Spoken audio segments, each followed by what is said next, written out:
time slot. Tonight, we are very honored to have Arthur Dunn, who was on the USS Oklahoma at Pearl Harbor on December 7th, 1941. And I'm sure I'm the one who gave her the wrong information about your age, and I apologize. Now, I'm trying to remember where I got that number and why, but I don't remember. So, but we'd like to thank Arthur for his service and also for agreeing to come and speak to us tonight. We really, really appreciate it, Arthur, and please give Arthur a warm welcome, and thank you.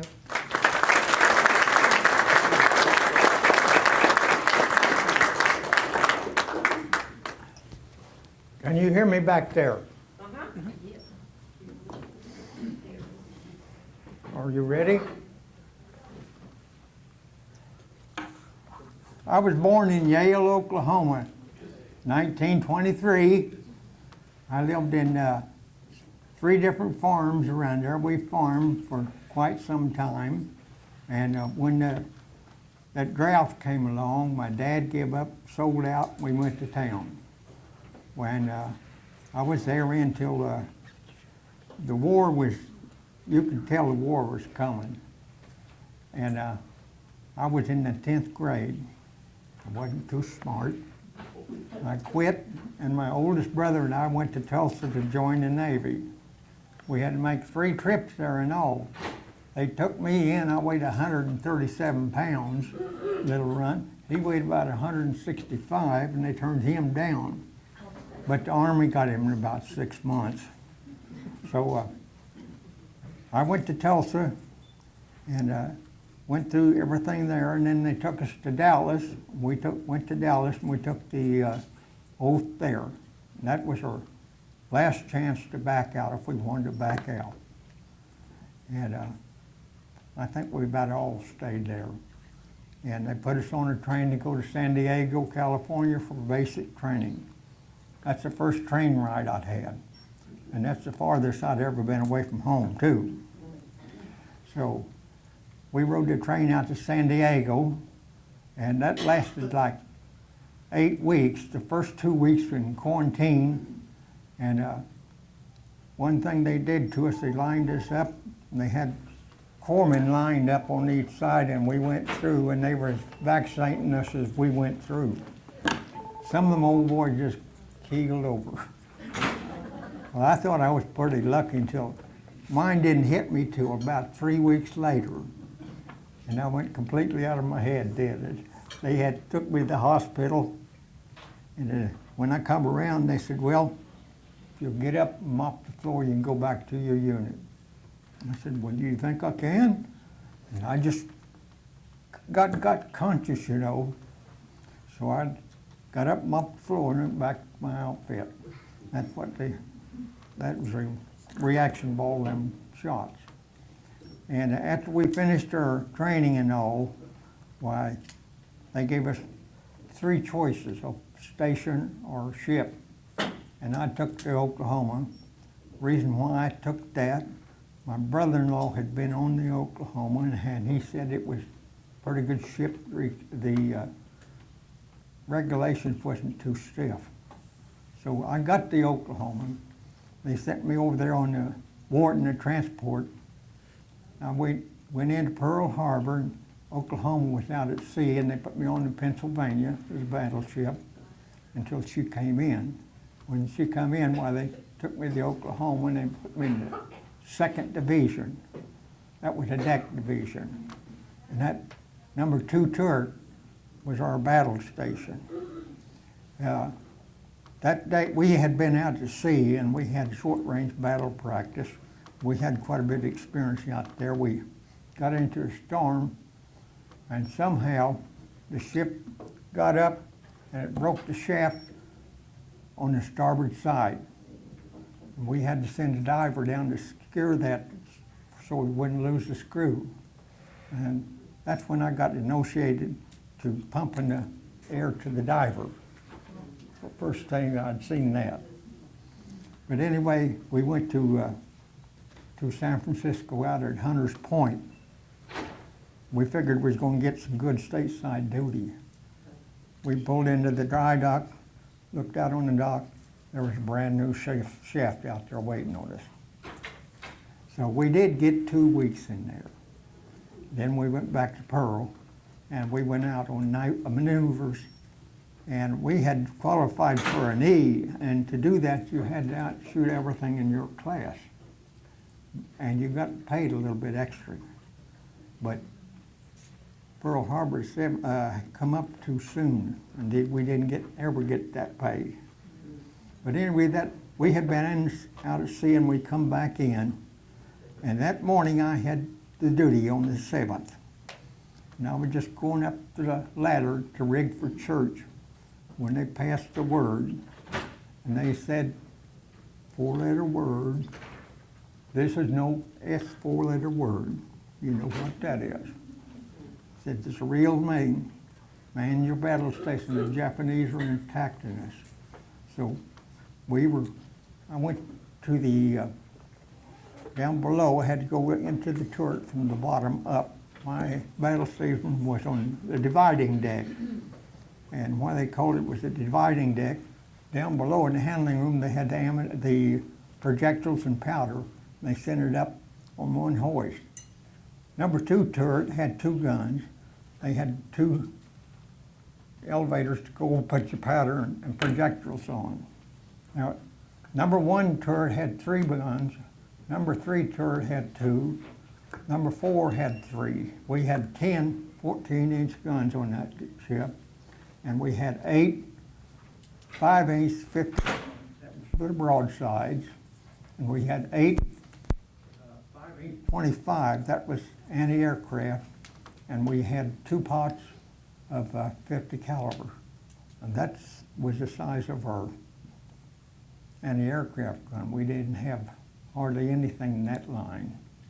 But anyway, I went down and went to my battle station, and by the time I got up there, we was staying up there, and all the lights went out, all the communication went out. When the ship got to where you could walk on the bulkhead, the wall, as easy to the bottom, we decided it was time to get out.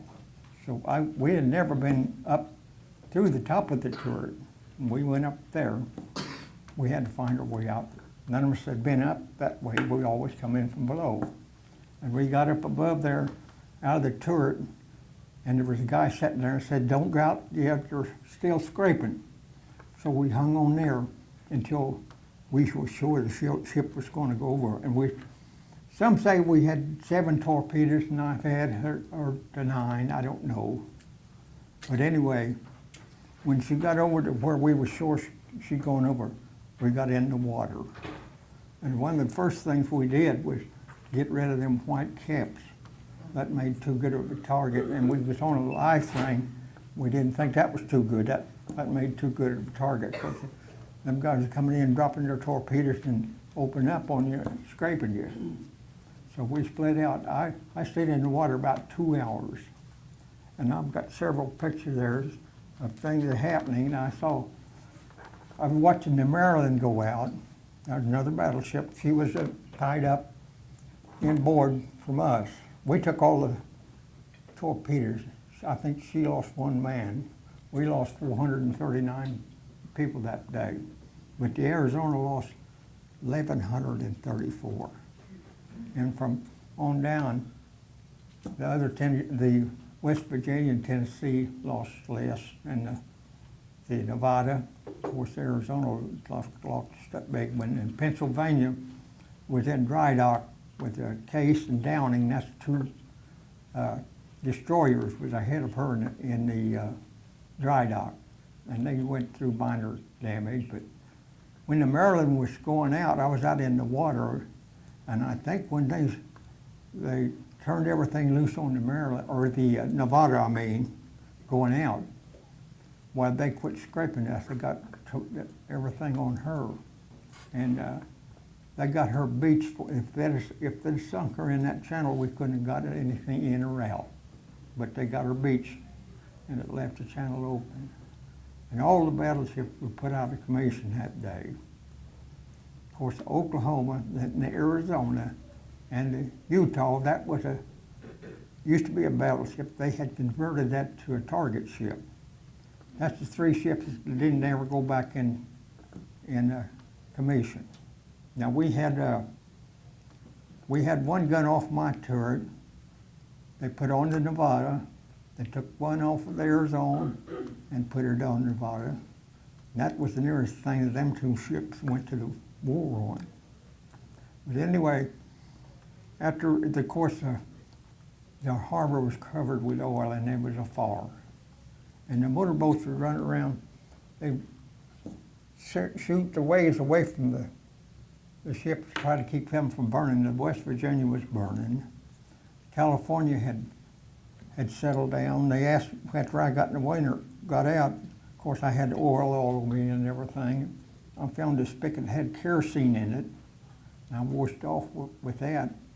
And there was a young Marine come by. He says, "You're about my size." He told me where his locker was on Ford Island.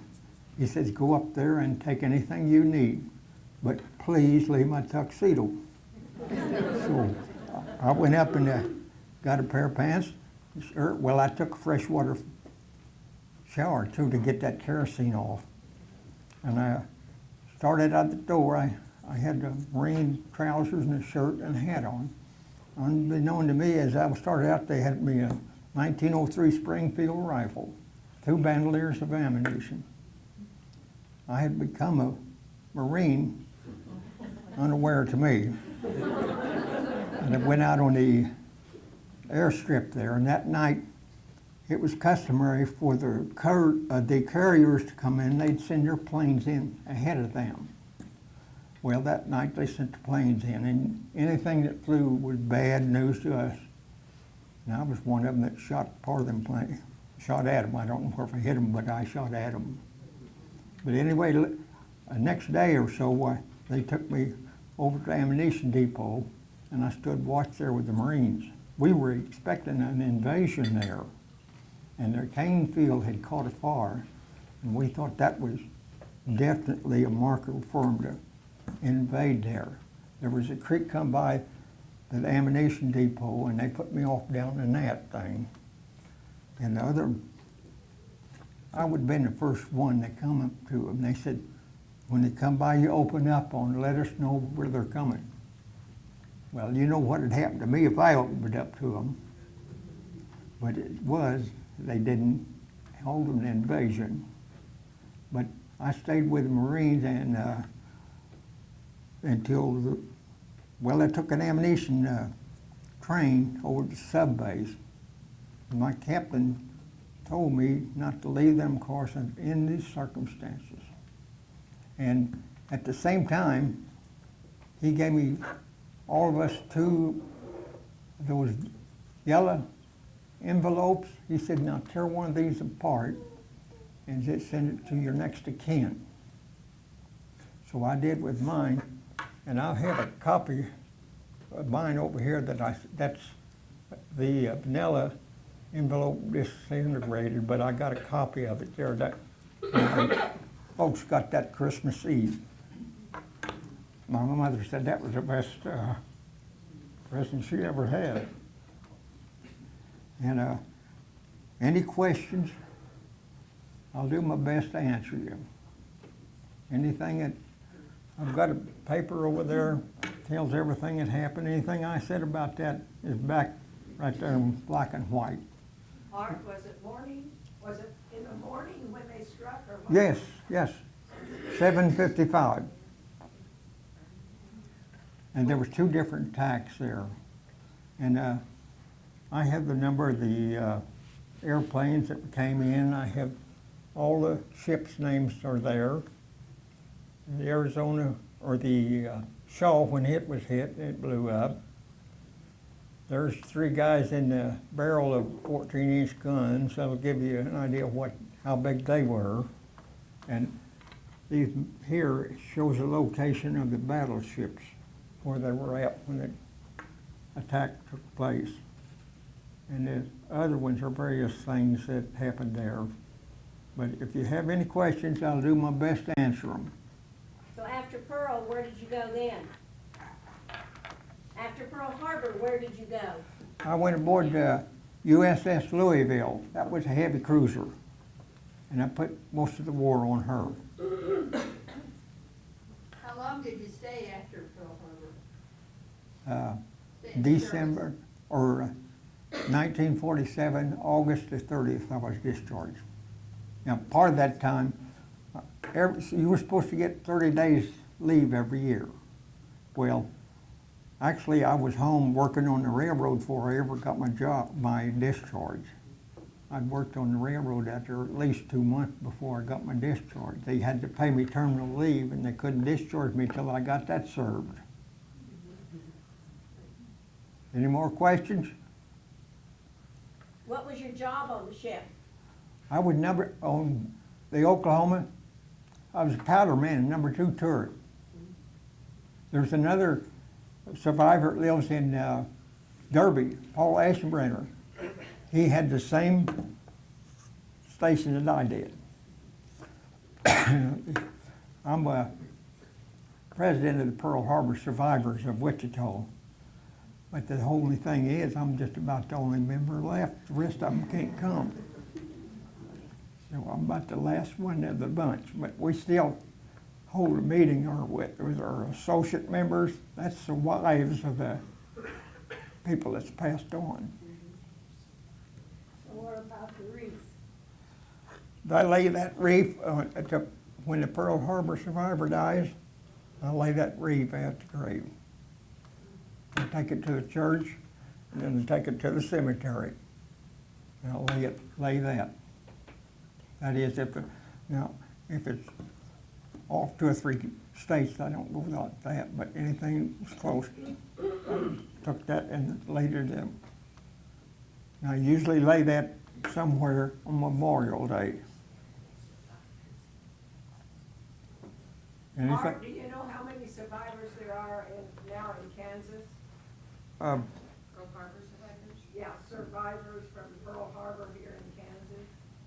No, but there's probably about 200. See, this would be Army and Navy, Coast Guard. There was Coast Guard there too. Some people didn't know that, but there were.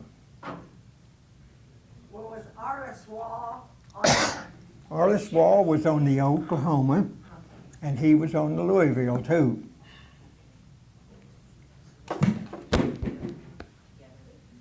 Have you been back to Pearl Harbor since then? No, sir. I have no desire to go back. But you did get to go on the trip to Washington, D.C. Yes, I did go to Washington, D.C. and see World War II Memorial and all. They flew us up there and back. The thing was, I was one of the one on the first bunch. We went up that day and come back that night. Well, after that, they got where they stayed up there 2 nights, 2 days. But we did it all in 1 day. Excuse me. Did the Japanese submarines, how many were there, do they know? How many ships were hit by torpedoes? And did the submarines come right up into the harbor? Right here, it's got the list of the ships Okay. and what happened to them.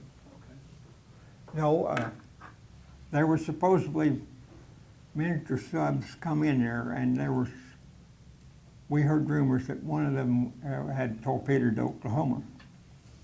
One of them they got that morning, destroyer spotted one and put it in, but all the heads of the Army and the Navy was off goofing off on the golf course or something when that happened. They had called and they told them to prepare for, something to happen. Well, they put all them planes out on together. That just made a better target for them. But they thought the carriers would be in there, but they wasn't. They missed the carriers, but they got the battleships. Now, they had taken, excuse me, several battleships and cruisers and tin cans and sent them over to Atlantic. Churchill was crying for help.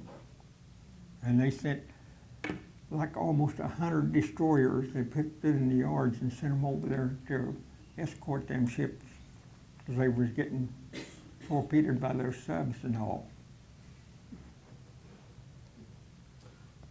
I had an uncle that was assigned to the USS Tennessee. Yeah. Do you remember seeing the Tennessee and what kind of damage it might have received? The Tennessee, if I got it right, was next to the West Virginia. And the West Virginia took most of the hits. That was just like we saved the Maryland. Maryland lost one man. She was inboard from us. And of course, the others went down, and I have no count how the Army went. Just, well, you've read that, and I read it, so I don't talk about that because I didn't see it. But anything I say about them, I got it in black and white right here backed up. How old were they allowed? How old was I? I was 18 when the attack started. When the attack started, but when you joined the Navy? 17. I wasn't too smart. I quit. I got one semester in the 10th grade. How did you get off the ship? Well, when it got over where we were shores off, we jumped off. She went on, tipped over to port shortly after we got in the water. We got away from that, and there was one boy from Mulvane, Floyd Clifford. He waited too long, and he wouldn't jump. When she started over, he jumped over, and he never did come back up. They never did find his body. So you entered about January 1st, I went in January the 8th. I took the oath January 8th? of 41. I'd been in about 11 months when that happened. I'd been aboard Oklahoma 8 or 9 months. I had 8 weeks of basic training, and there was a week or two in what they call T unit. That was transferred one from training center to a ship or station. But they did take 16-year-olds, did they not? They what? Took 16-year-olds, did they not? No. I had to get permission from my folks to go into Well, SIP. with their parent permission. Well, no, 17 was, Was the least? now there's some got in at 16, but they didn't, that wasn't what they said. And I'm usually, any reunion or anything, I'm usually the youngest one there. I go to Oklahoma to a reunion every once in a while. I'm always the youngest one there. Did you have trouble convincing the Marines you were a Navy guy? Since you were dressed in Marine clothes now? No, that's the only clothes I could get. And I did whatever I could. And when I got that gun, you wasn't about to take it away from me. They tried to. They had me out in the boondocks and stayed out there, and when they brought me in, they took my shirt and my pants, washed them. They tried to take my rifle, and I said no. I slept with my rifle. And when I went to rode that ammunition train to the sub base, they had a air raid alert, and what it was, we had friendly planes coming in, but we didn't know it. A Marine come along, ordered me off, and I said, my captain told me not to leave these cars under any circumstances. Here comes a Marine out, captain. I said, my captain was a fourth striper. Oh, you was Navy? I said, yeah. So they took my rifle. You can sleep in the mess hall. And I stayed in there. Of course, martial law was in effect. And I stayed in there, and they got my name on the list to go aboard Louisville. And the West, I figure I went aboard about the 17th, as close as I could get. Now, they never did even know how many people was on them ships. They never kept good, close records. Some of them was off on leave, or some of them still on liberty. But see, all this happened before the war was declared. This was in peacetime. Any more questions? How soon after Pearl Harbor did the US went into the war? Next day. What? Well, the next day. Next day. She wanted to know how long it was from Pearl Harbor to when we started, when we joined, when they declared war. The next day, the president did, didn't he? Yeah, the next day, I think the president declared war.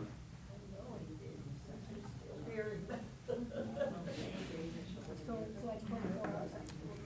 And the things was, that those Japanese ambassadors, whatever it was, that come over here, they let them go back. You know what I would have done? I'd have put that 1903 to work. Of course, the guys that were there, war was declared when the I give 'em- torpedo went off. I give them little with 3 years to try to get me. They got close, but they never got me. I was never wounded. Only wound I hurt was within me, you know what I mean? My feelings and my outlook on life. I seen things happen that I never dreamed of.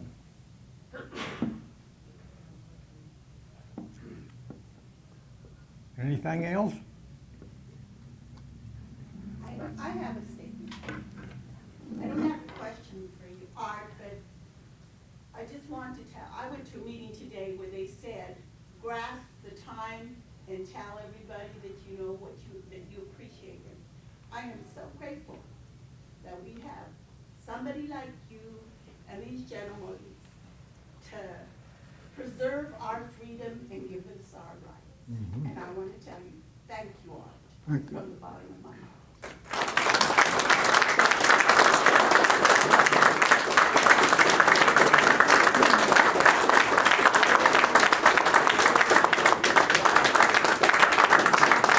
Thank you.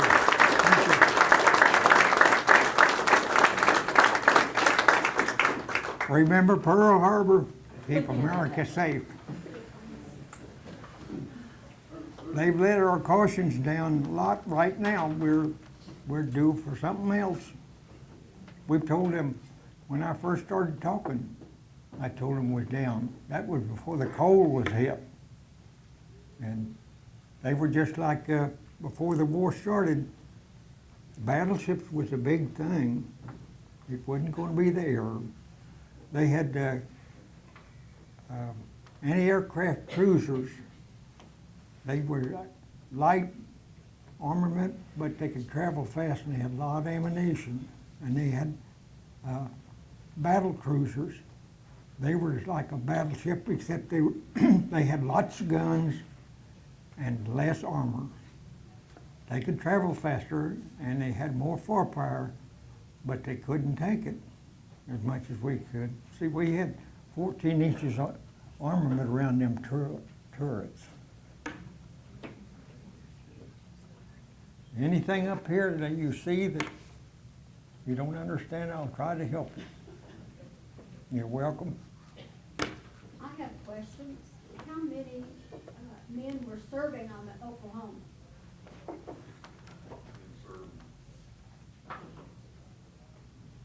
How many men were serving aboard the Oklahoma, do you remember? How many was on it? Between 1,100 and 1,200. Like I said, they didn't keep a good, accurate count. Some people have been transferred, and they were bringing new people in because them ships weren't up to their capacity by anything. Even when we hired on short-range battle practice, number 1 turret had to send their people in the handling deck over to number 2 to help us out so we could fire. They were going that short. Now, the Oklahoma and Nevada was sister ships. Pennsylvania and Arizona were sister ships, and they were about 15 feet longer than us. We run into the Arizona on maneuvers out at sea, and we had a captain was a Mustang. He came up through the ranks, and they took his command from when we turned, and they said they didn't give order, and he said they did. But he lost his name, yeah, but he made admiral before it was over with.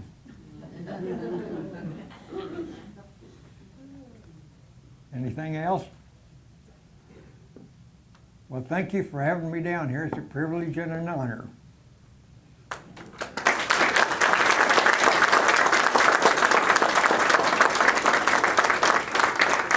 It's our privilege to have you here, Arthur. Really is. I think many people here have been affected by and had family members in the military, and that we genuinely appreciate your service. Thank you for coming. I had, there was 4 of us in World War II. 4 of them. And we all come back. Bless all of you. Yes, yes.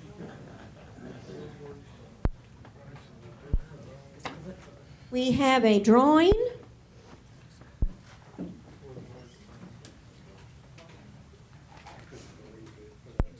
Number over there?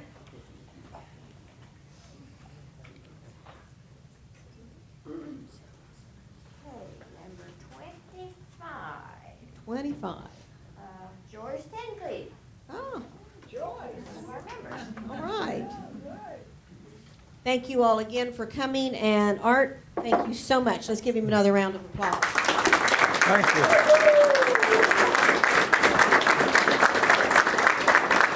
Thank